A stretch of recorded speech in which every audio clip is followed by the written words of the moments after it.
मध्य प्रदेश के humanitarian activist Awadhesh Kumar शुक्लाना free blood for children बु सपोर्ट तौबोइना ब्लड डोनेशन तौख्रे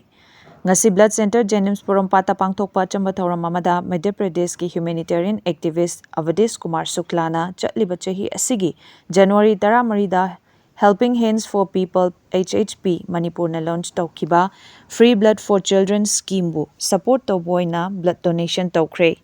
हंदकेसिना महाकी चामग सुमना 3 लाख सुबा ब्लड डोनेशन नि अवधेश कुमार शुक्ला मध्य प्रदेश की खंडवा डिस्ट्रिक्ट तगिनी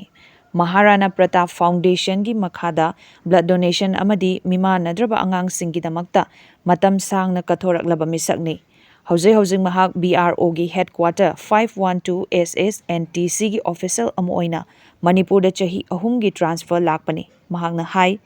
ई पीबना हकचांग फना लहेली BP डायबिटीज हार्ट अटैक अमदी स्ट्रेस के चांग हंथहली ई फंगदबना मरम ओइरगा अंगांग अमता खुदोंग थीबा नंगहलोइसी मणिपुर की युमथोंग खुदिंगी ब्लड डोनर अममम थोकपिरक्तुना HHP मणिपुर ना पाइखटलकलिबा free blood for children scheme असिबु सपोर्ट तोबियो अइसु अइना मणिपुर दा लेरिंगै मतम असिदा था अहुम खुदिंगी ई पीदुना अंगांग सिंगी पुंसी कन्नना बहोटनगनी हाइना फोंदोकी